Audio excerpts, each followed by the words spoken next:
So, y'all, I'm not ready. I'm not ready. I'm not ready for what's about to happen at all. Like, I really bit off way more than I can chew.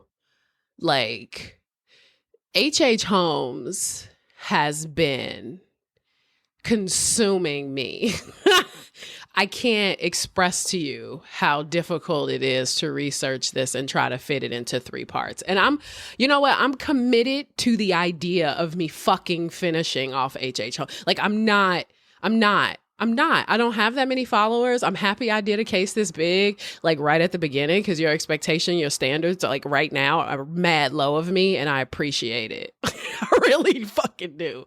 What was I about? Okay, here we go. So, welcome back to I Swear to Drunk I'm Not God. This is part 3 of episode 1. And, I prefaced this with what I just said, about like biting off way more than I could chew. The information here is like overwhelming. I went back and listened to episode 2 and I was like, shit, this is a lot of information. It's still a lot of information to tell. So I'm just going to give you the play here because I'm fucking tired of this dude. Like, I don't know how people spent a lot of time around him or like hung with him or like did cons with. I mean, obviously people did it for money, but I can't stand him. Like, I can't stand him. And I've been trying not to internalize this. But I am gonna just go ahead and we're just gonna do part 3. We're just gonna say, fuck it. We're just gonna do part 3. I'm gonna give you all the information towards the end. We'll start talking about like his arrest and shit like that, but I'm not going deep into the trial. I'm not going deep until like all of the, like every single account. We will be here until the end of time. Actually, I Swear to Drunk I'm Not God would literally just be an H.H. Holmes podcast. Like, I just don't have time. Like, I'm ready to move on. You know what I mean? Like, I'm ready to move on. So with that being said, again, welcome to I Swear to Drunk I'm Not God. This is episode 1, part 3, H.H. Holmes. What are we drinking? I'll tell you what we're drinking. We're drinking the beautiful, the magnificent Death in the Afternoon. Now, if you do not know what the Death in the Afternoon is, Death in the Afternoon was called Hemingway Champagne at some point. It's basically an absinthe mixture with just champagne in it. It was invented by Ernest Hemingway, and it was premiered in this book called So Red the Nose or Breath in the Afternoon in like the 30s. And I've been drinking this cocktail ever since I, started drinking absinthe. It's a nice little quick cocktail. It's literally, and when I say literally, it is literally champagne and absinthe. I used good old La Marca. I love me some La Marca, and I use my absinthe, which, I love some absinthe. You put it in a champagne flute and you sip it. Okay. You do not glug. Please. It is not worth your life to glug absinthe while it's herbal and it feels good. Don't do it. Just don't do it. So, I use absinthe. Every now and again, I get like a Pernod. Is it a Pernod? Pernod? I think it's Pernod, but I get that, which is a bit stronger. But, again, I told you I'm 55 proof right now on my absinthe. So I'm confident that that I'm going to be able to get through this podcast without like dying. I had very little food today, so this should be exciting. All right. So I'm not going to waste too much time.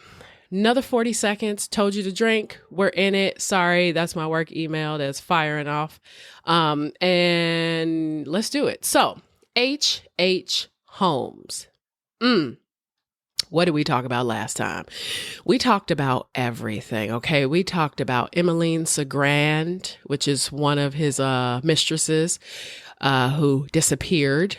We talked about Minnie Williams, which is one of his women that disappeared. We talked about all of his scams. I'm telling you, and I'm just going to be honest with you. I can't believe the scams. The scams have been the hardest thing for me to keep track of, because it's like, it's one thing doing a true crime podcast and then you're like, because obviously it's true crime, so it doesn't have to just be murder. Crime is crime, right?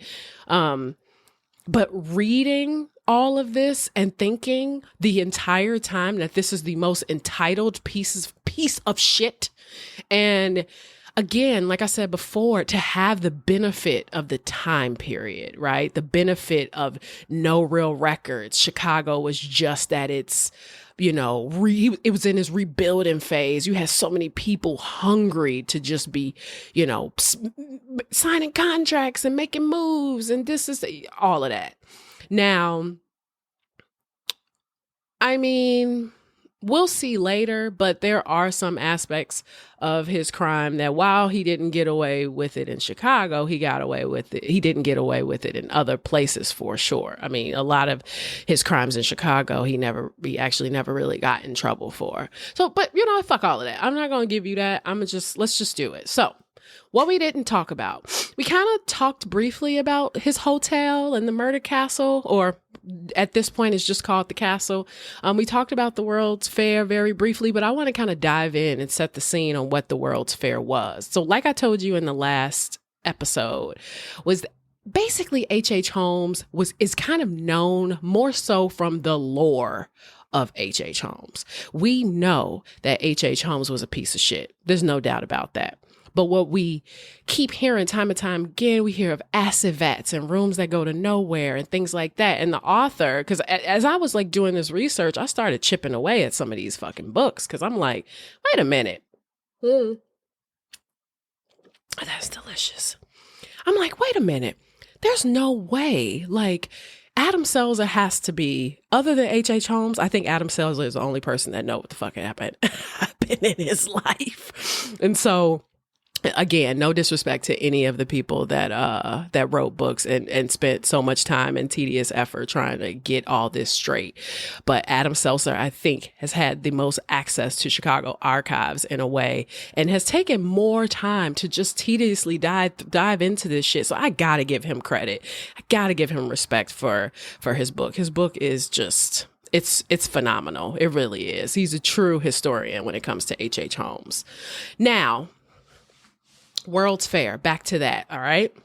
So Chicago really wanted to be identified as a town that had risen from the ashes. It was all about building. It wanted to kind of showcase its progress by celebrating the 400 years since Columbus's theft. I said it.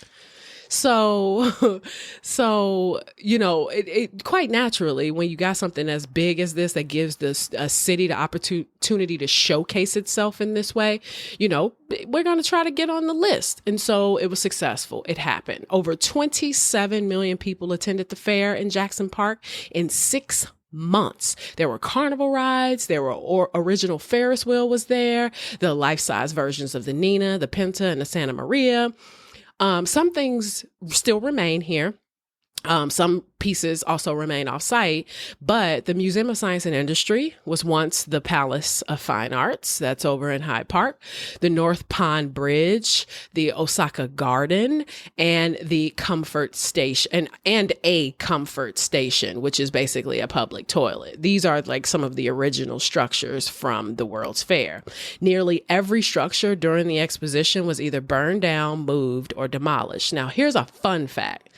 One of the things that happened in the Midway was a exhibition of just like all these different cool things, and one of them occurred at the Science of Animal Locomotion, and it was a lecture from Edward Muybridge, and it showed moving pictures to the public, which was the first commercial movie theater. Now, if you love Jordan Peele like I love Jordan Peele, you have seen Nope.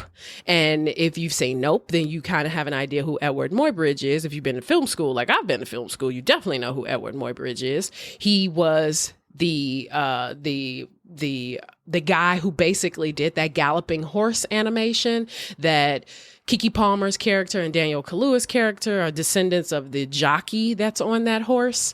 But Edward Muybridge, boom, is featured in Nope. There you go. Happened in that video, that galloping horse animation was in 1878. But he would go on to do like different lectures and things like that for the public. And he did one at the World's Fair. So cool. I know. He also worked in the mechanics of athletes. So if you're interested in seeing a lot of swinging dicks, there's a lot of nude animations as well. He was very interested in that. I don't know his personal life, but he was interested in that. Now, the area was called the White City because the buildings were covered with staff, which was a mixture of cement, plaster, and jute fiber. And then they were painted white. So once all the lights were on, it was like ton of lights. I'm going to post a picture of it. It was super bright. So it was called the White City. Now, a little racist history. People of color were not allowed in the White City, or at least in that part, but could only see the midway. So that was where they had like, there's some effervescence. Sorry. That's where they had like the Ferris wheel and the carnival rides and all that stuff. They were able to, kind of see the exposition in the mile-long Midway Plaisance. And running from the eastern edge of Washington Park on Cottage Grove to the western edge of Jackson Park on Stony Island, it was visited by 2.25 million people. And it exhibited exotic people and different shit like basket weaving and like different like ethnic art. And so in response to the failings of like the planners to represent people of color, civil rights leaders like Ida B. Wells and Frederick Douglass and Irvine Garland Penn, Ferdinand Lee Barnett wrote and circulated a pamphlet at the exposition, and it was called The Reason Why the Colored American is Not in the World's Columbian Exposition. I read it. It's actually really, really interesting. So back to Holmes. So that's kind of the scene. That's where we are, right? Like this whole idea of like him building this castle, just for the World's Fair. Talks of even the World's Fair didn't even come about until around 1891. And then by the time 1893 rolled around, he was kind of on his way down.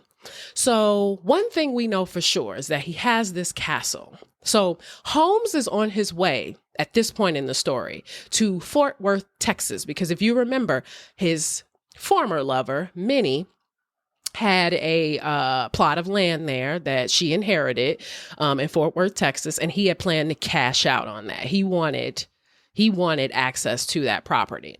So his plan was like, okay, since I'm just going to book it. I'm going to go to Fort Worth, Texas. The best thing for me to do is to burn the shit down. And that's what he tried to do.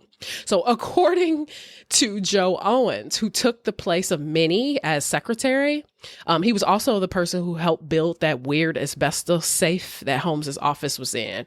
Holmes blatantly told him that the Campbell Yates Company was a front for the castle and for the castle insurance. So it wouldn't be directly in his name. It's kind of like, well played, Holmes.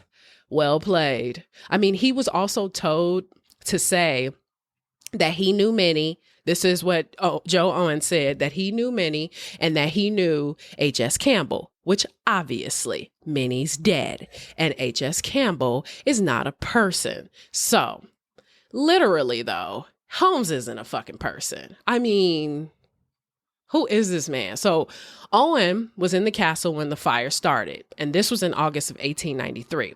He said the only people that were there were long-term residents and employees. So this place was not a World's Fair hotel.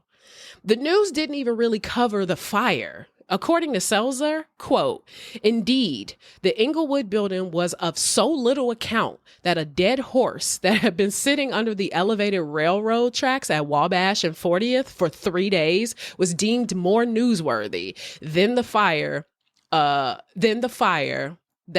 happened at the hotel." So There was a woman by the name of Mrs. Lawrence. She said that she was certain that the fire was set by Holmes because he moved things out of the third floor right before then and took a train straight to Wilmette, which we now know Wilmette is where he used Minnie. This is just a little recap. He used Minnie to buy a plot of land and build a home for his wife, Myrta, who has a daughter named Lucy with Holmes. So he took his side bitch and built the house for his wife. Just saying. All right, another sip. So after he left there were reports of like burning tar, like they smell burning tar. And tar started to run down the walls and into the closets below. Now, he had also taken pieces of like stuff, like a bathtub and a marble basin, and like had the building just fucking set on fire. He was basically taking all that shit so he can, sell it as cash before he got rid of the building. So now it's obvious to me that he like set it himself. If there are accounts after he's gone of like tar and all this other shit, I mean, there probably would have been smoke if he lit something before he left. But he was quoted saying this. He has succeeded in getting a man who was sick out of the building. He seemed to be glad. This was an account from Mrs. Lawrence. She quotes him. He has succeeded in getting a man who was sick out of the building. He seemed to be glad, as he said that in case of a fire, that man would never have been able to get out.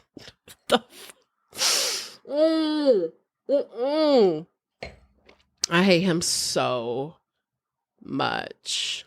So now, because of the many lawsuits, the castle spent years trying to pin scams on Holmes, but he pretty much effectively covered his tracks. He had so many companies tangled up like in it, like so many lawsuits, so many different signatures, so many different owners, that it was hard to find a paper trail in a timely manner. And apparently there wasn't going to be much money from the insurance policy. And because the paperwork was so awful, it's likely that the person who actually held the mortgage would be the one that got paid. And that wasn't Holmes. So his schemes aren't working all that well. It's like when you make the paperwork too murky, like who are they supposed to pay? Right. So Owens believed that he wasn't in for the insurance money, but that he was trying to hide what the hotel was really used for. It's like, well, then what was that? Owens claimed that Holmes said that he put the Williams girls, Minnie and her sister, Nanny, he put the Williams girls in quote unquote hiding to keep them from the insurance investors. He also claimed that they wheeled out trunks of bodies and he caught Holmes burning something in one of the upstairs room, which is like, sir, you couldn't mention that sooner. Like, you want to talk about this shit now? You couldn't mention that. So by September, Holmes was like being pursued by the mercantile agency. Excuse me, there's a war outside. I don't even know. Okay. Oh, God. It's getting cracking. It's getting it cracking. Hold on.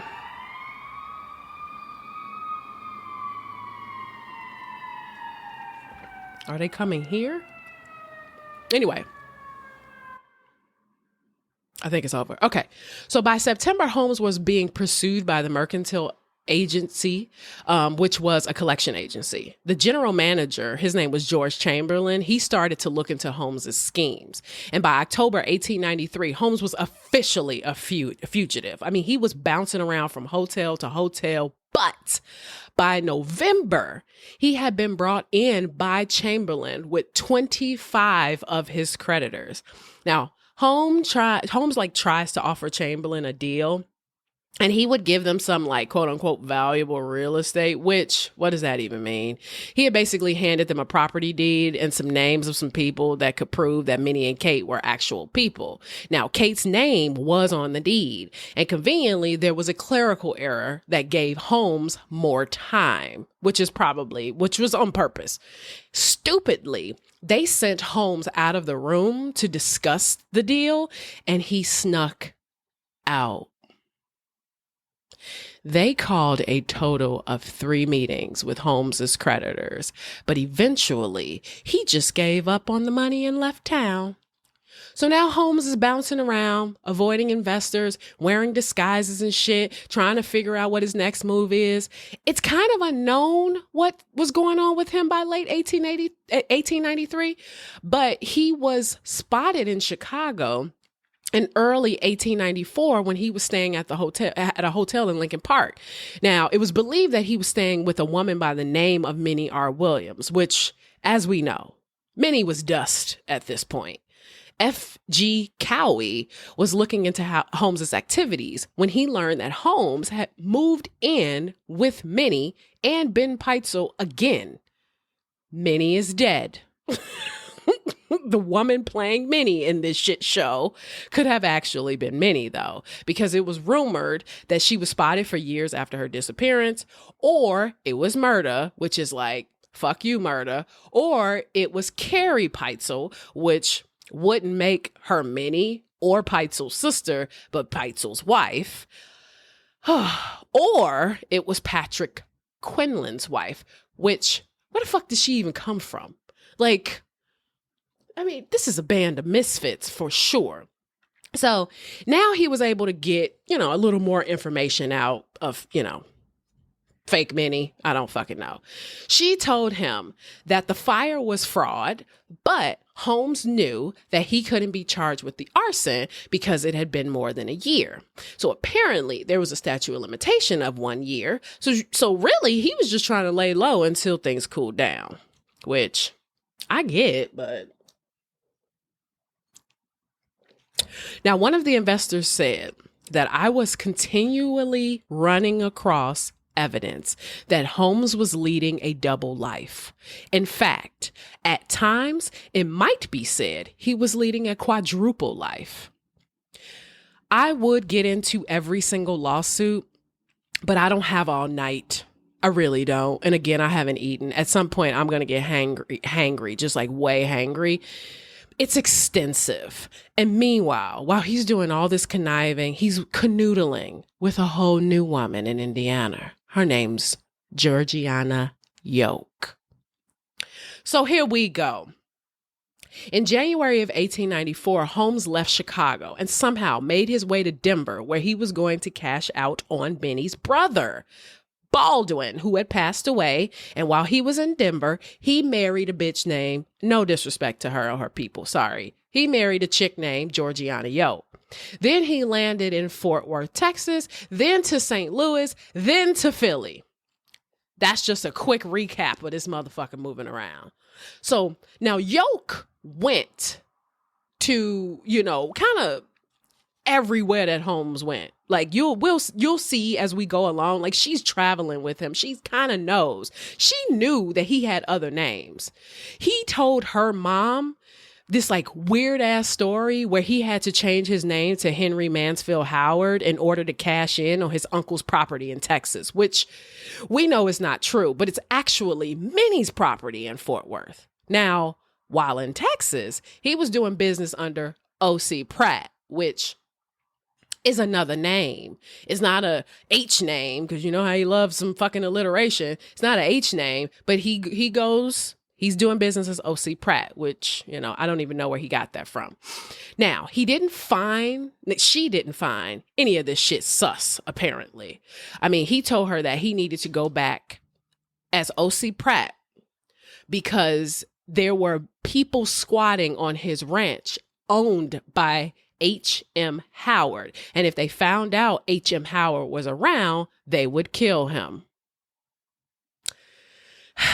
Now, Georgiana was 8 years younger than Holmes. She apparently had very large eyes. They thought she had Graves' disease, which I guess is, that's one of the characteristics, is that you have like large eyes. So she was a school teacher from Indiana. She moved to Chicago in 1893. No one is really sure how she met Holmes, but it is believed that she met him at the fair, and that there was a time when she worked at Siegel's department store where Minnie frequented. So maybe she ran into Holmes there. I mean, who knows? So none of the Englewood folks knew her. I wonder if it was like that time he was living in Lincoln Park, because if that's the case, he would not have brought her to Englewood. If you know Chicago, Englewood and Lincoln Park are just on two opposite sides of town. The way today's grid is set up, let's say he's 6,300 south, she was fucking 2,800 north. You know what I mean? Like he's way further south than she is north. They not even close. So, now he's also hot at this point. So, he wouldn't even be in Englewood. And when he married Yoke, they stayed downtown, which is like typical honeycomb hideout type of shit. It's like, you fuck with somebody, you like, yo, get us a room at the Sofitel. That's not personal at all. So on the marriage certificate, he's listed as Henry M. Howard. There's that. Now, Georgiana, you will hear me call her Georgiana, and you'll hear me call her Yoke. Georgiana, depending on when I get more intoxicated, which one is easier for me, I'm gonna switch them around. So Yoke would also testify that she knew about murder, but didn't think he was married to her, which is like, well, then who the fuck did you think she was? I mean, a secretary? Like, what did you think she was? She said, I don't know that he ever stated that a marriage ceremony had been performed, which I'm like, girl, I have told the same excuse. Like, I've told the same excuse. Now, by the time he married Yoke, Minnie was dead, and she had been dead for 6 months. So Holmes is playing like this usual role. He's the doting fiance with the beautiful wife, because people did say that she was really pretty. It's rumored that she was kind of loose, but not a big deal. By all accounts, they were in love with each other, which, I mean, we don't know. I don't think he's really capable of that. And in 1893, though, Georgiana's grandmother died, and Georgiana Yoke received 1/16 of her estate, which was 160 acres of land in Indiana. And that was for a total of $2,000, which is about $65,000 today. So now you see H.H. Holmes, dollar signs in his eyes. Like he's like, oh shit, she about to come up. So, he's about coming up. Now it's kind of believed by Seltzer that he did really like Georgiana Yoke, but to me, and I'm a woman, we thrive on emotion. He was just driven. I mean, he was likely just keeping her with him to keep up appearances of like Minnie still being alive. And at this point, all of these new relationships feel like alibis for a scheme to me. Now, at some point in 1893, he planned his Denver scheme. He manages to finesse an additional $500, $16,000 today, from the insurance company from Minnie's brother. Now, they already agreed to pay out $1,050, which is $34,000 today. So he was basically letting the insurance company know that Minnie and Nanny signed over their rights to a quote unquote party in Chicago because they were going away for a long time. He showed up in Colorado with a written assignment from Minnie to collect the balance of the policy. He got the payment plus interest, which is dumb because I'm like, if you didn't give him the original payment, why the fuck are you giving him a balance? Like I work in accounting. That shit just doesn't make sense to me. They didn't give him the original amount because Minnie couldn't prove that her and her sister were the sole heirs, which I think this was something that was kind of premeditated, like before Minnie's passing. She was kind of like working on, figuring out like who the heirs were supposed to be. So that's why he didn't get the original amount. It's confusing to me why he would get the balance though. I don't get it. So finally he heads to Texas to meet Peitzel. And if you don't remember Peitzel is kind of his muscle, one of his homies that he's known from Chicago. They do dirt together. Benjamin Peitzel is a stand-up dude. He's basically kind of like Holmes' sidekick. Now, Peitzel was already in Texas with his son, Howard. And this is where he set up a life insurance policy for $10,000. Now, $10,000 was $330,000 today. This life insurance policy was a part of a scheme to fake his own death, which, Benjamin, you cannot put yourself on the line for H.H. Holmes. He is crazy. He will take your shit and he will take your life. He's been doing it. You've seen him do it. But I think his expectation is that they've known each other and they've known each other for a long time. And this is a scheme that they're doing together. But what he needed to understand was the fact that to everybody is a life insurance policy. Everybody is an insurance policy. If he's sick of you, done with you, and you have a life insurance policy that he know he's going to get paid off of, he's going to kill you. That's how he rolls. So Benjamin Peitzel, like I said, we know him as Holmes's muscle. He was 5 years older than Holmes. He had a wife named Carrie. They have 5 children. There was Desi, Alice, Howard, Nellie, and Wharton. And while I'm assuming, Wharton was a common name at that time, I'm pretty sure he was named after Wharton Plummer, which was one of Holmes's janky lawyers. Now, he was a drunk, which obviously, same. He was a career criminal. And it's believed that he had came to Chicago in 1888 because he was on the run.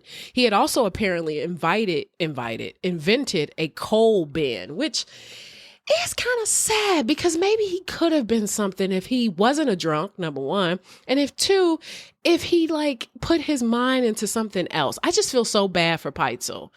So he left Chicago, and after the hotel fire, he ended up in Indiana, where Carrie found out he was writing bad checks in the fall of 1893, $7,000 worth of checks. So we can assume that that's like $200 or something thousand worth of checks at that time. Now, he was sent to prison. He was in jail for several weeks and finally got out in November when Holmes paid his bond. There was also a tip of him being a mailbox thief. Now, apparently, Holmes had asked the Peitzel's attorney to threaten Peitzel with being arrested again because Peitzel didn't transfer his house and a lot to him. I'm like, Holmes, yo, do you have an off button? He don't have an off button. You got your homie out. You paid your homie's bond and you called your homie's attorney and said, yo, he didn't transfer his property to me. And there's a lot too that he was supposed to, transfer to me. Can you basically make it like so where he's arrested again? Because so the attorney got Peitzel off anyway. Now there's no guarantee that Peitzel even knew of this conversation, but it's kind of sad because it's like you're low-key scheming behind this dude's back, which is like a person that always had your back. But again, like I said before, no honor amongst thieves, and there's one motherfucker in this whole story you cannot trust, and that is H.H. Holmes. He is the king of untrustworthy.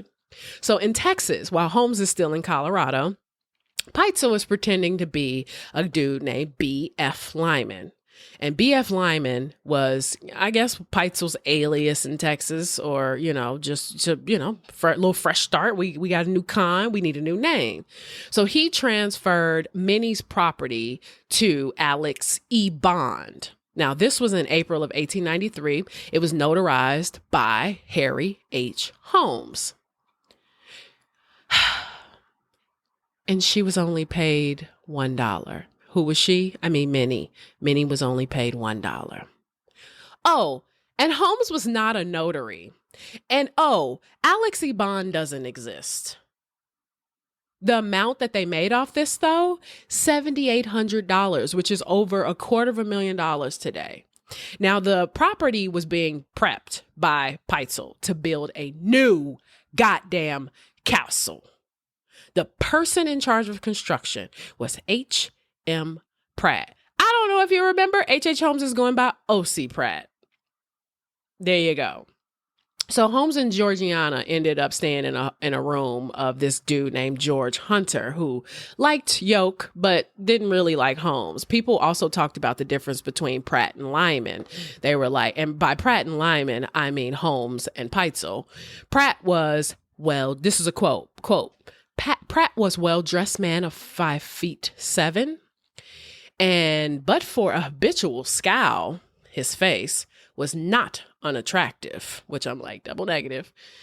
That scowl, however, ruined him with me. It was a sneer at all the world. On the construction site, C.T. Scott, who worked as Lyman's agent, said he also distrusted Holmes right away. I liked Lyman better than I did Pratt, he said. I saw both men frequently, Lyman having business with me and Pratt generally coming with him. Lyman seemed duller than Pratt and did not present an attractive appearance, seemingly having no higher aspirations than superintendent of a lot of workmen. Technically, the building was owned by Peitzel, but Holmes was in charge of construction. Now, I won't bore you with the new building because who the fuck cares? I mean, same shit, different assholes. Kinda, but not. They're the same assholes, but different names. I mean, he didn't pay people, yada, yada. They didn't bring, they was selling off all the fixtures and all that other shit. He was doing the same thing he was doing in Chicago. They did bring Patrick Quinlan from Chicago. He was a series regular. Quinlan was not, though, trying to be involved.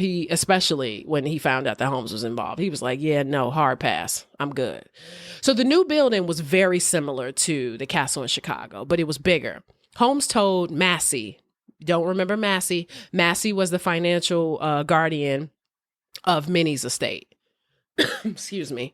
So Holmes told Massey that it was a duplicate. He also said the weird passage, he also still had like the weird passageways and funky shit, all that shit. He was doing the same thing. He didn't have any plans though for the building.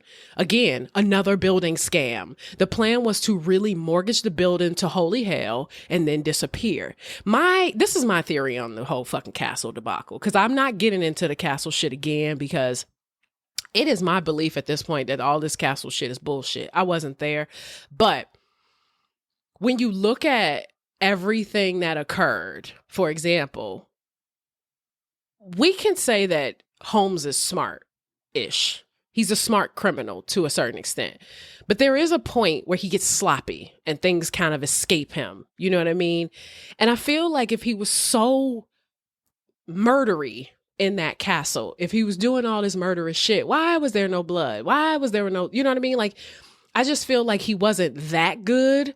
I think it's also important, again, and I said this before in the previous episode, that we also have to understand the media. If it bleeds, it leads. You're going to take interviews from people who embellish shit and make it seem like it was something that it wasn't, that it was greater that it wasn't, that was worse that it wasn't, that he was worse that it was than he was. So I think that you have to take everything with a grain of salt when it comes to this man. He changes things constantly. The people around him don't really know what was going on because he lied to them as well. Even when they think they're telling the truth, they're really just telling a lie. So when it comes to the building, and like I said before, I think the building was about mortgage scams and insurance scams. If he did anything weird in the building, sure. But I also feel like there are the possibilities. I know there were doors that went to nowhere. There were, they said there were acid vats and shit like that. Like, I get it. But I think part of it was a game. I think there was the narcissist that he was. I think that a part of it was a game. How much can I truly get away with?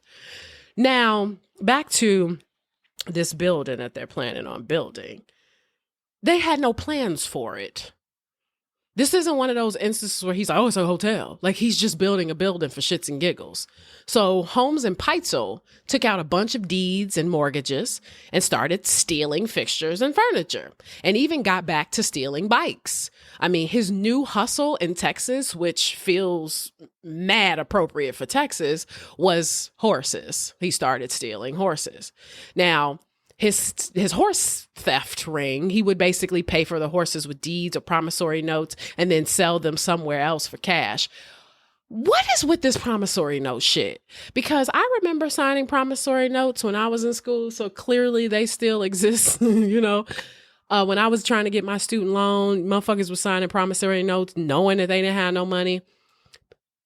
That is literally, that part of the system is how he got away with all of this. Now, you may have had good men at some point who were solid, but promissory notes just seem like a very flexible way to steal. You see what I'm saying? Like, it's not quite concrete enough of a system for you all to be using. I can't tell you how many times I've read he signed off promissory notes. He was signing off deeds. Not to mention, there was no way to track people's real identity. You didn't know where people were from. You didn't know, it's not like motherfuckers had passports and ID cards. It's not like you had a way to verify whether or not that ID card was a replica.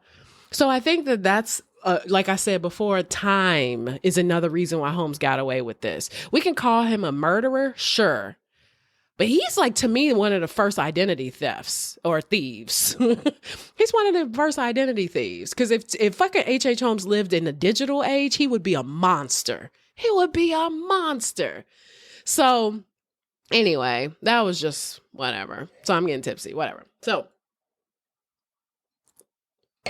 now he's in Texas.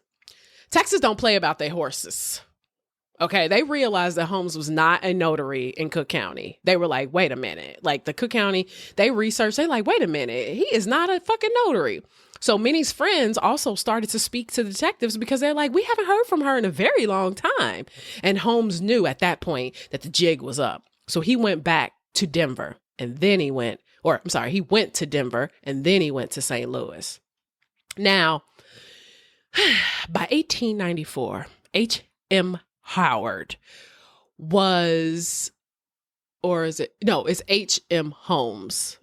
Henry Mansfield. No, it's H.M. Howard. See, I'm getting them confused. Henry Mansfield Howard was looking into buying a drugstore in St. Louis. Now, he was planning on using what? A promissory note. Of course. And he was also planning on using shares of stock in the Campbell Yates Company, which we know was one of Holmes's murkiest companies. I mean, it was fucking useless.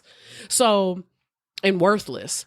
So Holmes started getting goods from a bunch of vendors promising to pay later. That's what a promissory note is. Peitzel moved his entire family to St. Louis to, do their next con. So Benjamin told Carrie, his wife, that, he was going to do some lumber business and was going to head down south. Like, who knows if this is real, but he does tell her that, excuse me, he's been taking medicine from Holmes, which I'm like, why would you? But whatever. It's also stated that Peitzel used to joke that he used to take Holmes's gold cure, which we know was his silver cure. Motherfucker wasn't curing people of alcoholism, that's for sure.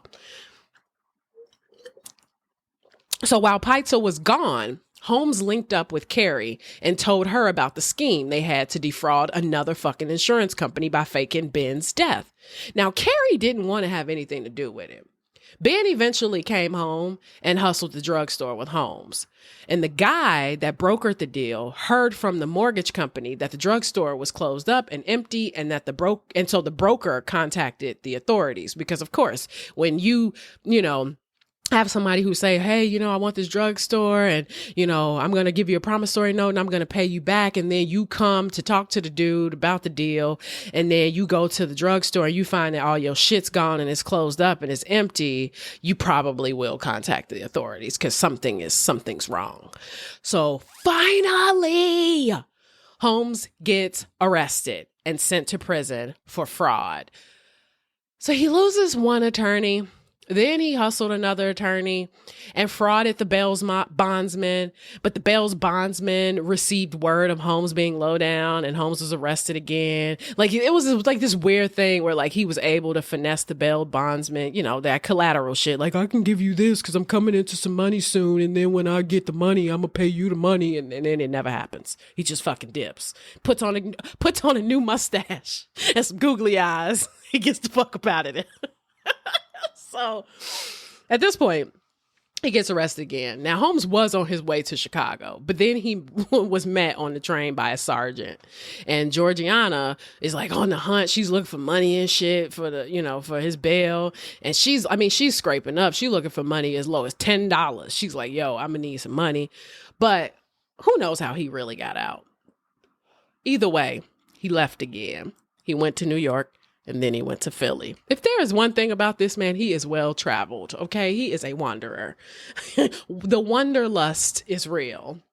So Holmes meets this dude while he's in jail. Because remember, he gets picked up and he gets arrested. But while he's in jail, he meets this outlaw by the name of Marion Hedgepeth. He was a Wild West outlaw. He was the guy who basically robbed the same train as Jesse James.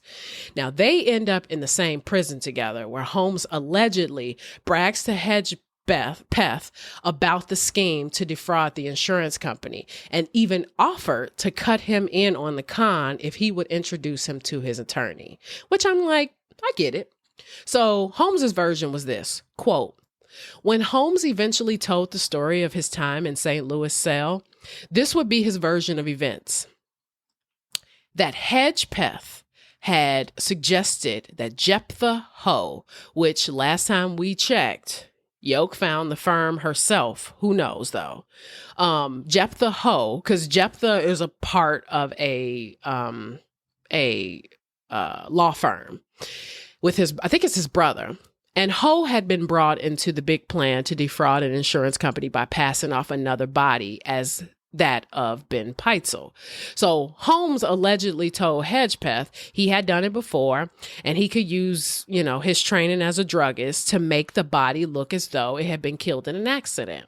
Hedgepeth sensed right away that Holmes was up to something more sinister, or at least said that he was. Later, he said, quote, I am convinced, he wrote, that he would sooner or later have murdered me had I been able to have accompanied him on his intended trip abroad. Hedgepeth was sentenced to 25 years. Now, Hedgepeth's a criminal, y'all. We don't know. We don't know if what he's saying is true for real. But he does know a lot about this plan. Whether or not he was afraid of being murdered, don't nobody think that that's true. Now, Holmes watched a black prisoner get executed while he was in jail, and it took the prisoner, Charles Wilson, 9 minutes to die. That kind of fucked him up. He said, quote, in watching a huge Negro being prepared to meet his death by hanging, by having alternately administered to him spiritual consolation from his confessors, large quantities of cigar to smoke, food to eat, and liquor or beer to drink, a so-called death watch was kept. Also, but not this is so fucking hard to read when they speak like this, but not so stringent, but that he was allowed to go alone to the front of the compartments occupied by his favorite companions and talk at some length with them. Next morning, upon looking from my lattice window across into the courtyard, I saw him meet his death upon the gallows in the presence of a large and morbidly curious crowd of people.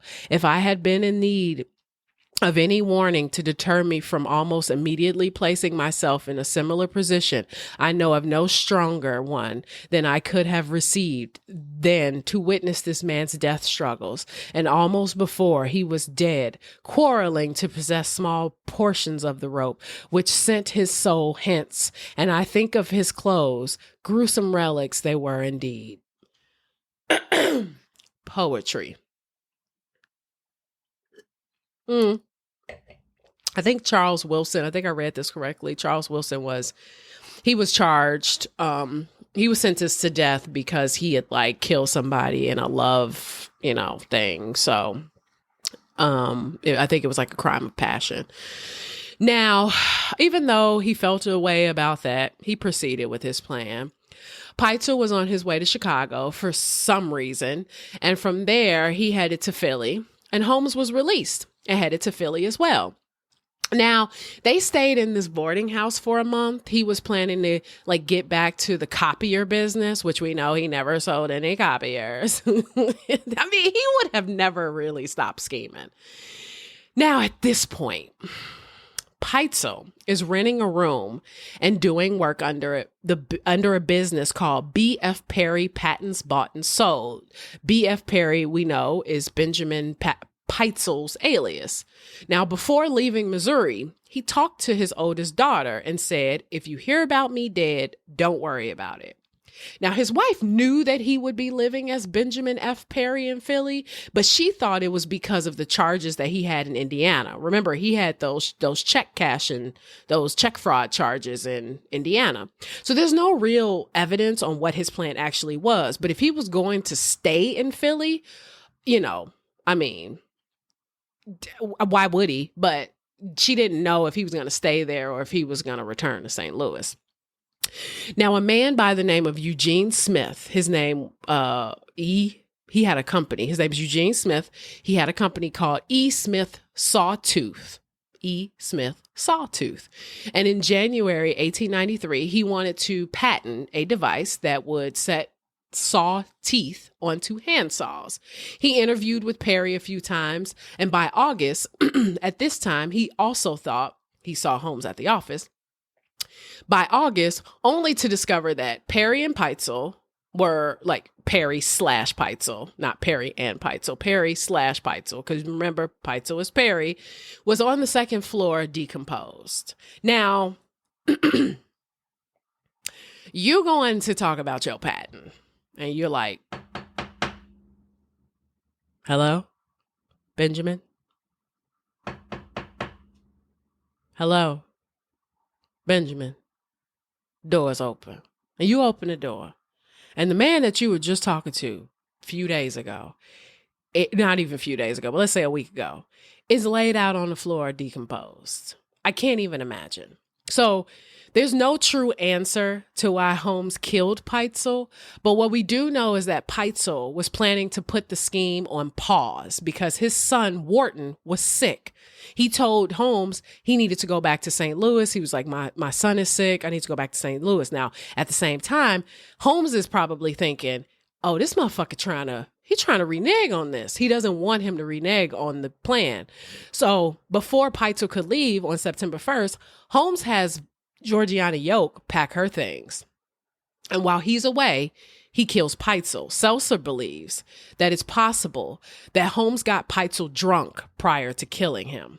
Apparently, chloroform doesn't work like it does in the movie. So if you give a person chloroform, if you give them too much chloroform after giving them enough for them to pass out, they may actually just wake up instead.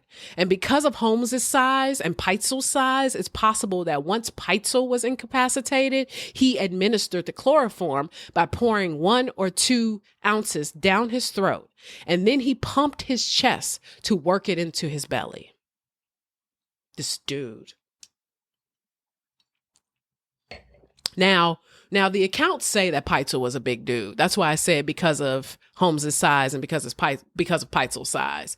Holmes's size is 5'7". Peitzel was I think he was over 6 feet tall. So you're talking about just a bigger dude, but he was also a drunk. So, I think it's easy to administer something like this to a person like this, but for him to do it this way, or at least the way that Seltzer thinks, after poisoning him, he broke a bottle of benzene and tried to stage a pipe and a burned match next to his body.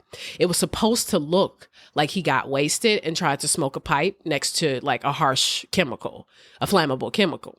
So Holmes had even burned his hair. He burned his skin to give the appearance of an explosion, which really didn't make that much sense. I mean, it's kind of like there's obviously no explosion. The rest of the place isn't blown up. He was likely hoping that Peitzel would just rot there for a while. And then eventually, maybe if he was decomposed enough, they wouldn't recognize him. But what he didn't anticipate was that Peitzel had meetings and appointments, and that he was meeting with that Eugene guy to talk about the patent. Part of me just wonders if like maybe Peitzel was like, this patent shit, I'm good at this. You know what I mean? Like maybe this is something that I could do. And maybe that's why he was like, you know what, I think I'm gonna just go back to St. Louis and like, you know, my son is sick. You know, maybe maybe he didn't want to do this con and shit no more. And maybe he found that thing that was the thing that, you know, that made him feel like he was worth something. Because even in my prior research of Peitzel, you know, Peitzel was a drunk because he'd never felt like he was worth anything. He was a severe depressant. In today's standard, that's what we would call him.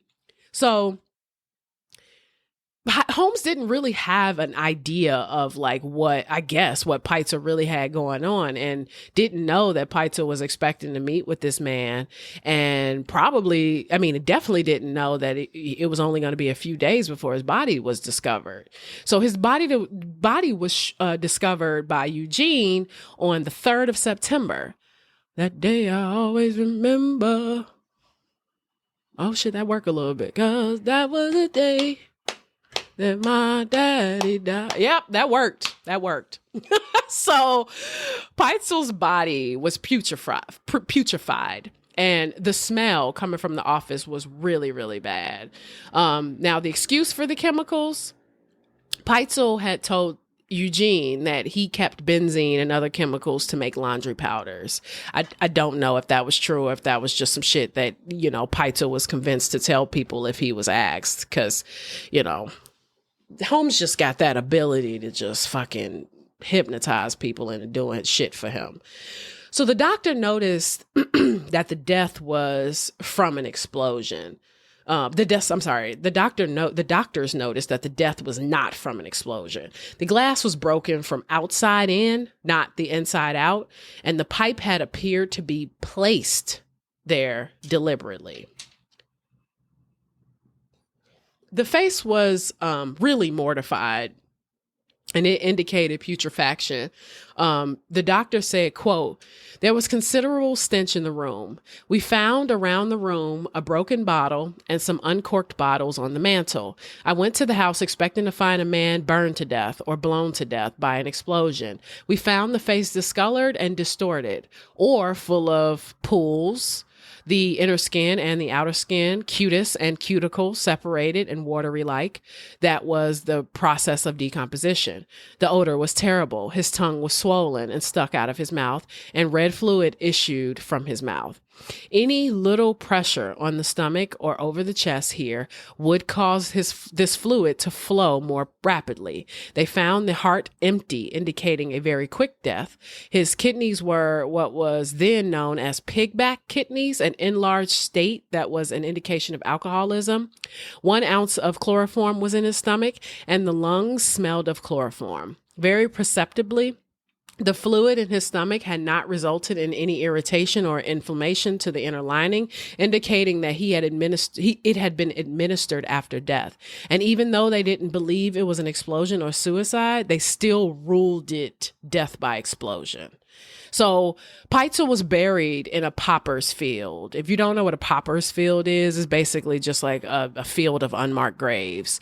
Carrie Peitzel got news of the death. Holmes was surprised when he arrived from Indianapolis to St. Louis and discovered that she had already knew about it. The kids were messed up about it, especially Desi, even though Peitzel told her not to worry about it if she heard that he had died. Carrie had only met Holmes a few times, so she didn't feel good when Holmes came in acting like Peitzel was still alive.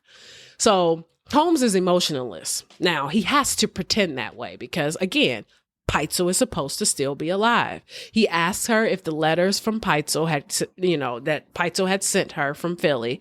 He asks her for them. He takes a few and tells her to destroy the rest because they could be used against her and them as evidence. So enter Jephthah, who is the fucking janky ass attorney who is supposed to be helping them collect the policy the policy money. So Ho had to, basically create this paperwork, put this paperwork together. So Holmes had power of attorney over Carrie. He did that.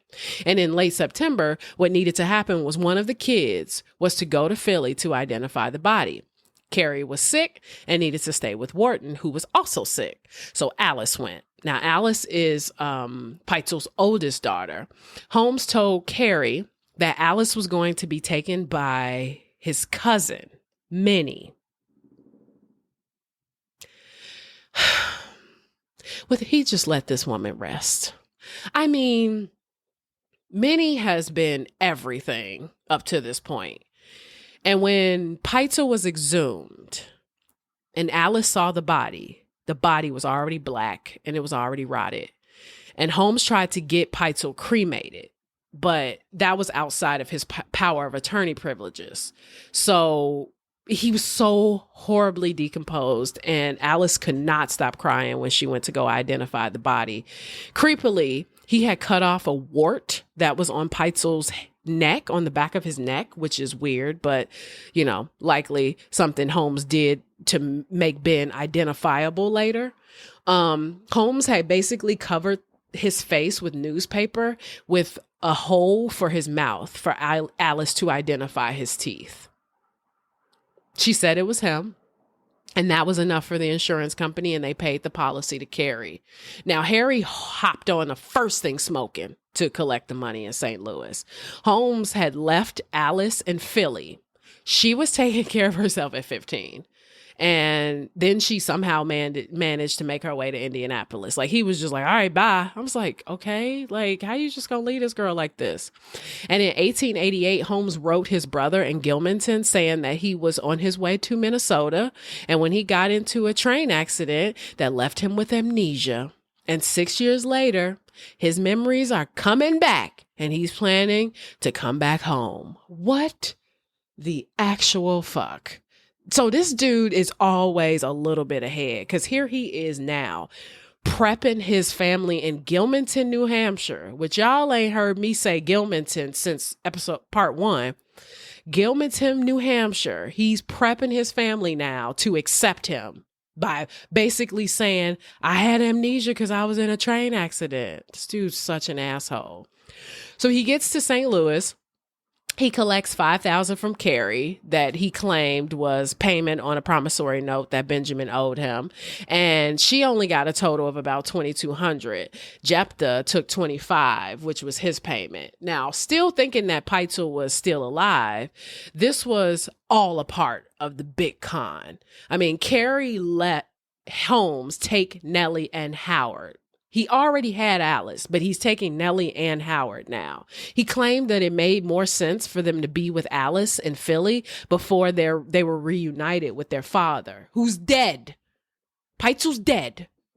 So from there, the four of them head to Cincinnati. He's registered at a hotel as Alexander E. Cook. Georgiana Yoke knew about it all, and even claimed to see Holmes having panic attacks and claiming to see the body of he started fucking acting like he was hallucinating, like, oh my God. She said that he was like, she claimed that he would say shit like, oh, that body, I see it on the table and there it is now against the wall. He would do shit like that. And she also didn't know that he was keeping Alice. Like, she did not know that he was keeping these kids. So he would travel with I keep wanting to call this woman Virginia Yoke. Y'all gonna have to bear with me because I be making shit up. So he would travel with Georgiana Yoke, and the kids he would travel with Georgiana Yoke and the kids, and he would keep them separated the entire time. He somehow found out from Chicago that the Texas boys were looking for him. And so for the next couple of weeks, he moved 3 of the Peitzel children, Alice, Nellie, and Howard. Then he moved Georgiana, who is his wife. Then he moved Carrie and her other 2 children, Wharton, and oh shit, forgot the other one. I'm getting drunk already. So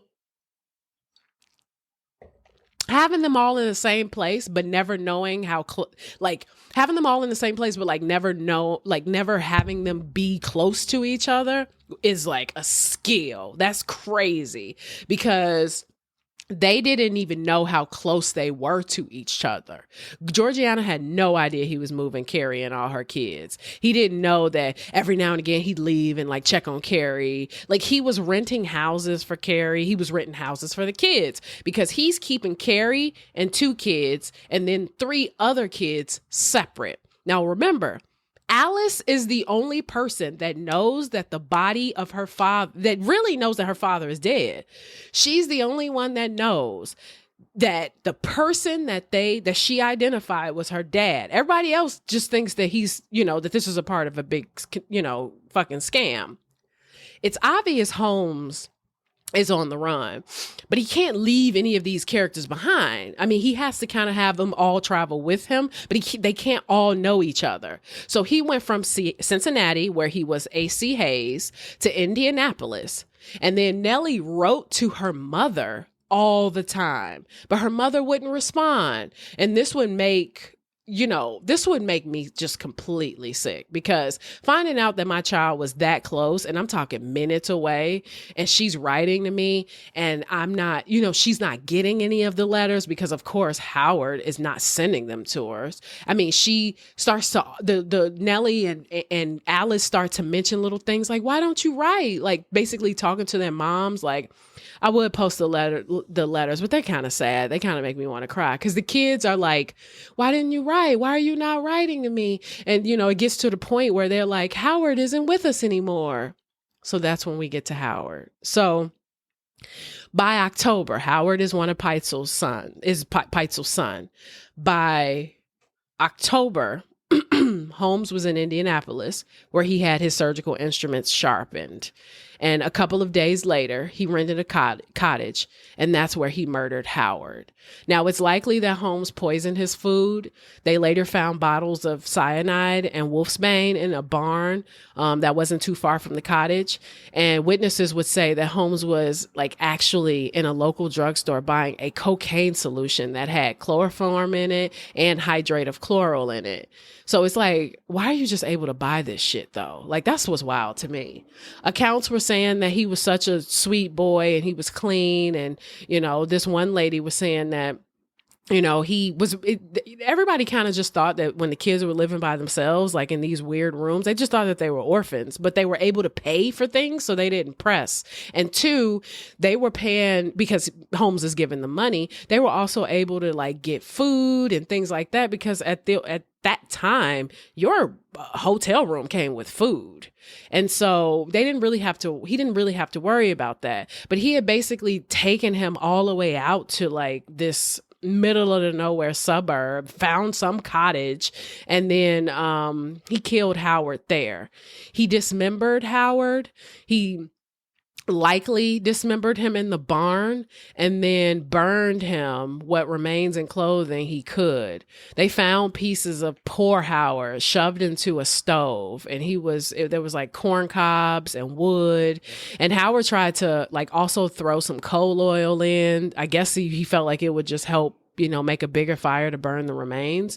But this would have taken him at least a few hours. And by that following evening, Holmes was already on his way to Illinois. And from Illinois, he made his way back to Indianapolis. So he is just he's just traveling for real. So he then takes everybody to Detroit. Now, the girls had no idea their mother is traveling with them. And by the 15th of October, Holmes is planning to kill Alice and Nellie as well. These are the 2 girls that were with Howard. Because Holmes had only had 3 of the kids. He only had Howard, Alice, and Nellie, which is sad too, because it's like, you're such a bitch. You killed this little boy. He even named after you. Like, you're such a bitch. And so Alice and Nellie, Alice and Nellie are like writing to their mom, and they're basically telling her, they're like, we haven't heard from you, and Howard's not here. And, basically letting them know, giving her accounts of them going to the zoo. I mean, he was like doing shit with them. He would basically like go to them in the morning, kick it with them all day, come back home to Georgiana at some whatever fucking apartment she was staying at, take her on a date, and do the same shit all over again. So all the while, he's being investigated. And likely thinks he's being followed because he's receiving word like, yo, they asking a lot of questions. They asking about the insurance scam. They asking about Minnie. You know what I mean? Like he knows that I'm assuming it was Patrick Quinlan. I don't know. I'm just throwing him under the bus. I kind of feel like it was him because he was receiving a lot of word from Chicago. He also knew a lot of people in Chicago, but a lot of people in Chicago also didn't fuck with him. And the only person that really did seem to fuck with him was consistently enough was Patrick Quinlan, even though he didn't want to be involved in his shit.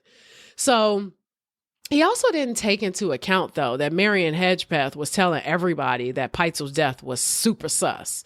Hedgepeth has said, quote, Ho tells me now that Howard would not let Mrs. Peitzel go back to identify that supposed body of her husband, and that he feels almost positive and certain that Howard deceived Peitzel, and that Peitzel, in following Holmes's instructions, was killed, and that it was really the body of Peitzel. They kind of didn't believe him because, he was trying to get out of a 25-year sentence. He had already told a few lies. They're like, motherfucker, can we even trust what you just said? Now, the investigators in Chicago were on his tail, tracking his mail, but he was also always on the move. So they're closing in on him. He receives word of the fact that he's being pursued by detectives, so he left Detroit. 2 weeks after Howard's murder, Holmes heads to Toronto. Now, originally, the plan was to kill the girls in Detroit. Now, details of Holmes' plans to do away with the girls, this was a quote, are scarce. Reporters there don't seem to have been as diligent about tracking witnesses as papers in other cities were. But we do know that Holmes rented a house at 241 East Forest Avenue on the outskirts of the city, but only a few doors down from a drugstore. He told the house's owners, Mr. Boninghauser, that he needed it for his widowed sister and her children. Once in possession of the premises, Holmes dug a hole 4 feet long and 3 feet deep in the backyard. Holmes met with the girls in Toronto at this depot. He took his wife on a trip to Niagara Falls and then dropped her off at a hotel. Later, he asked a neighbor for a shovel. The shovel was to fix a place in the cellar to hoe potatoes, which is okay. And after he took his wife to the opera, that was it. So it's also proven that he started writing letters as one of the children. And he was still doing that weird shit where he was moving them around without them knowing. And once he even ran into Carrie at a department store and said, "Why, I was looking for you," he said. "Just wait for a minute while I go to the store. I have some things in there which I want to get. I will join you in an instant." And he went into the store and never came back out. Now, if I was Peitzel, and I'm talking about Carrie, I would be sweating. I mean, this is so scary. You haven't really heard from your kids. I'm sure you writing letters. They're not getting them. They're not responding. There's no communication. You see the motherfucker that has your kids. He says he's going to meet up with you, and then he just disappears. That's obvious that there's a big lie going on. So after the department store encounter, he shows up at the hotel that Carrie is staying at and tells her that Benjamin is in New York and that she should start packing. And he sends her to New York. While she's on her way to New York, he stays back to kill the girls. Now,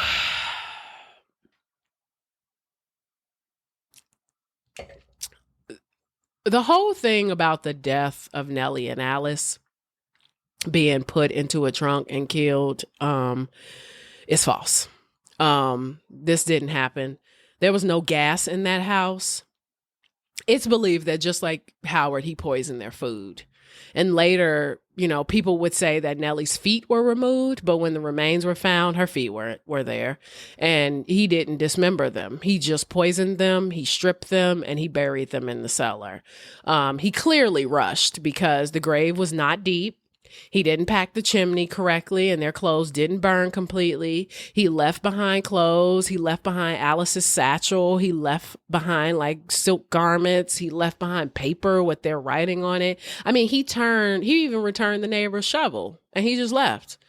So at this point, I just think he's so eager to cover his own fucking tracks that he's not even really paying attention. So after all of this, Holmes decides to go back to Gilmanton. But first, he has to go to New York where Carrie is. Because remember, he sends Carrie to New York and he tells her, oh, by the way, Ben is in Vermont. He's not in New York anymore. You need to go to Vermont. So Georgiana is just fucking boo-boo the fool. She's just oblivious. Now, this man has killed 3 children while they're up at the fucking opera and kicking it at Niagara Falls.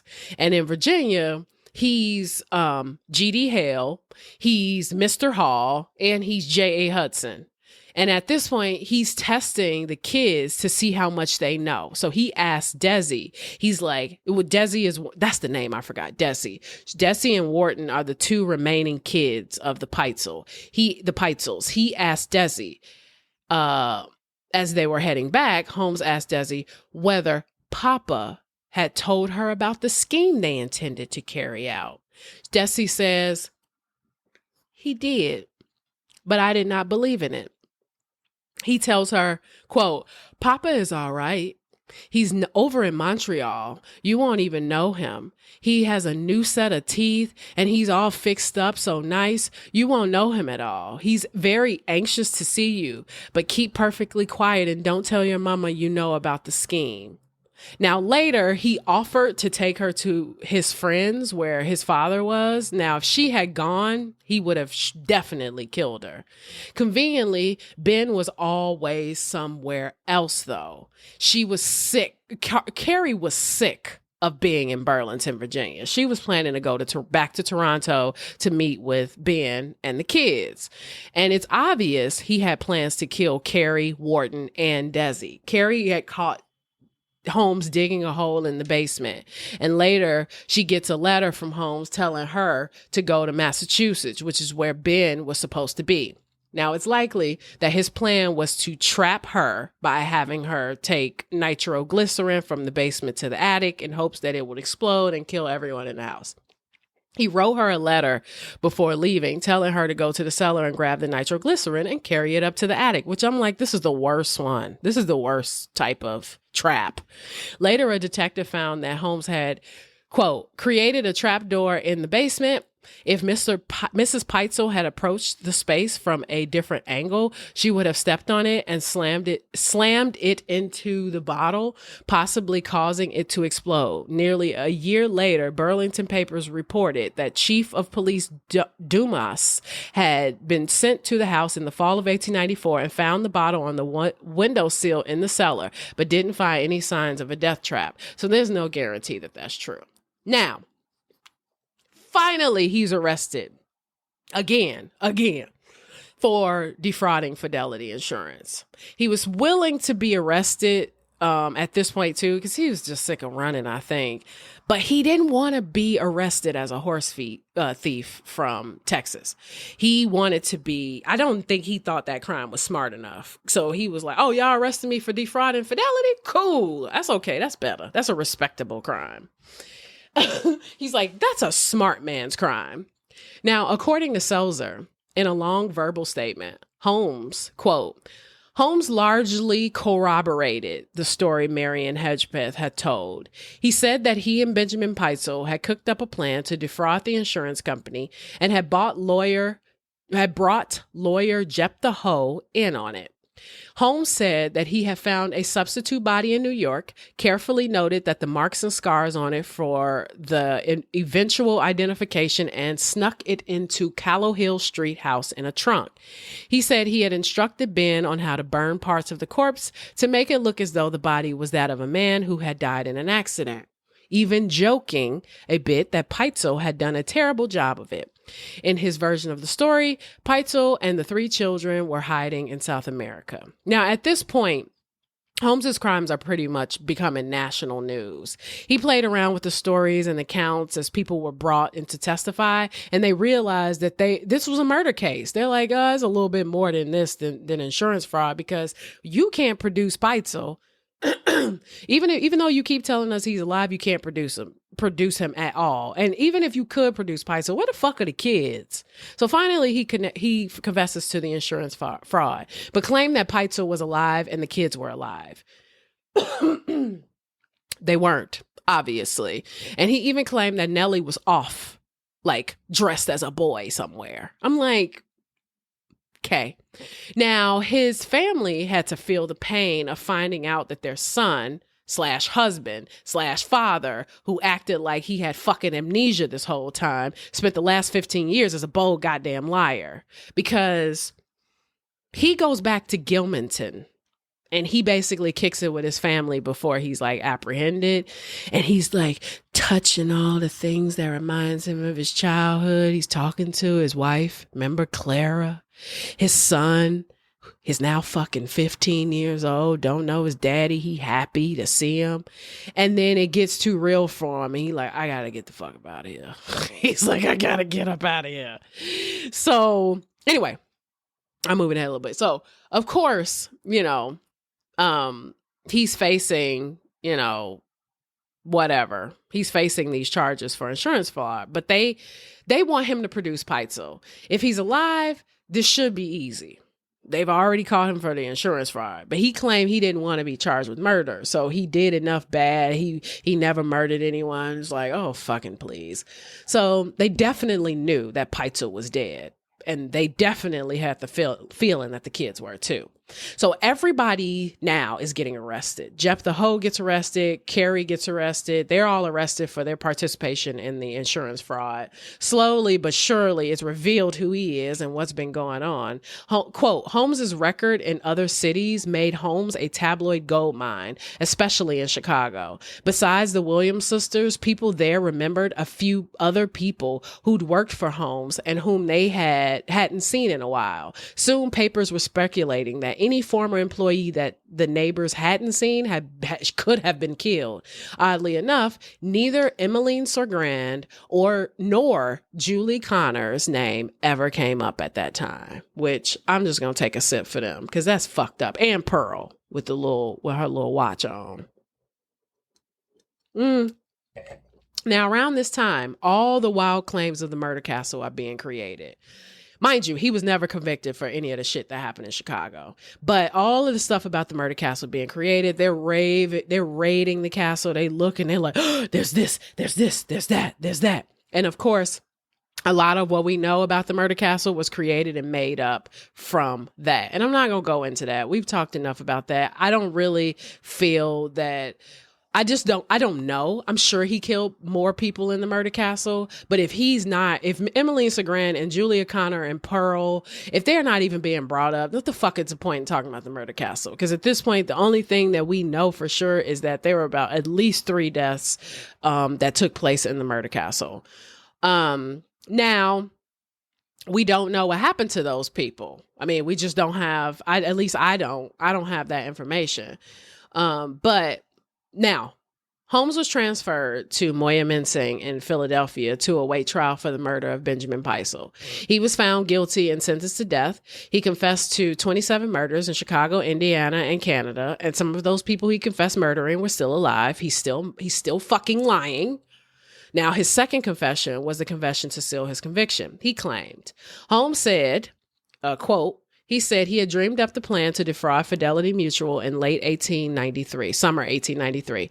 After his release from prison in St. Louis in 1894, he had outlined the idea to Hoe. I hate when that happens. He had outlined the idea to Hoe and proposed it as a way of raising money to get Marion Hedgepeth out of jail. Hoe, at the time, had no idea of joining in the conspiracy in this version. Hoe thought that Holmes simply planned to raise the $300 to train. He had planned to raise the $300 the train robber said he needed because he liked Hedgepeth.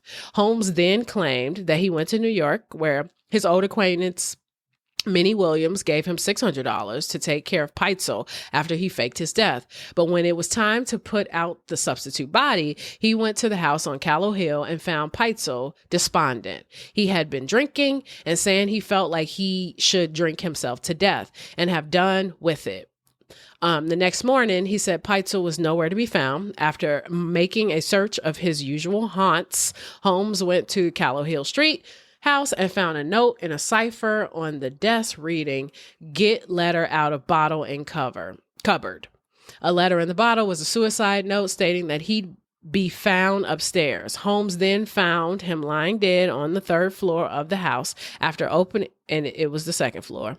After opening the window to let the chloroform smell out, Holmes destroyed the suicide note and other letters and moved the furniture and the body to the second floor, where he arranged it in a way that it was eventually found. He broke the bottle, lit the pipe, and set all of the other props and clues in place to make it look like an accident. Fidelity Mutual wouldn't cover suicides.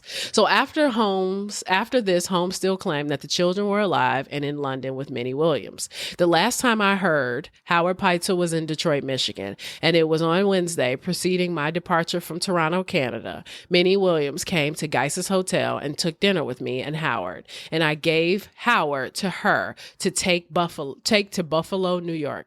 Alice and Nellie went to Niagara Falls, where they were to be joined by Minnie Williams, who was to take them to Buffalo, where Howard was, and start from Buffalo to New York City, where they were to leave for London, England. Now, if you go to New York City and make some inquiry there, he insisted you will find out at the shipping offices that a woman and 2 boys and a girl have sailed from London, that I requested Minnie Williams to cut Nellie's hair off and dress her as a boy to avoid suspicion. Now, Hearst paid Holmes $7,500 for his story in exchange for his confession. He even frauded Hearst. I mean, these are all fucking lies. He was convicted and he was sentenced to death. And he apparently wanted the electric chair overhanging, which is like, well, after attempts to delay his execution on May 7th, 1896, H.H. Holmes was hanged in Philly for the murder of Peitzel, and he asked that his coffin be contained in cement and buried 10 foot deep. Buried 10 foot deep, and it took him 15 minutes to die. He said, "Gentlemen," he said, "I have a few words to say. In fact, I would make no remarks at this time were it not for the feeling that if I did not speak, it would imply that I acquiesced in my execution.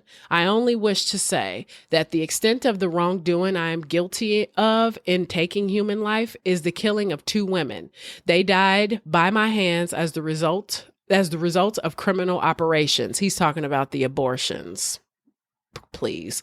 I also wish to state, however, so that there will be no misunderstanding hereafter, that I am not guilty of taking the lives of any of the Peitzel family, either the 3 children or their father, Benjamin Peitzel. For those whose death I am not to be hanged, I have never committed murder. That is all I have to say. Seltzer says he then turned to Rotan and says, Rotan was, I think, the priest or the judge that was at the hanging. He turns to him and says, "Goodbye, Sam. You have done all you can." After whispering a few more words, he knelt to pray with the priest. And when they rose, Richardson set about the job of handcuffing the prisoner and putting the black hood over his face, as was standard at hangings, and adjusted the rope around his neck. The hood muffled his words enough that no 2 reporters transcribed his next words exactly the same way. But Holmes said something like, "Take your time about it, Richardson. You know I am in no hurry." When he finished, Holmes said something like, Goodbye, everybody," through the hood, and Richardson waved his white handkerchief, which was the signal for the gallows to put into action. So, that's it.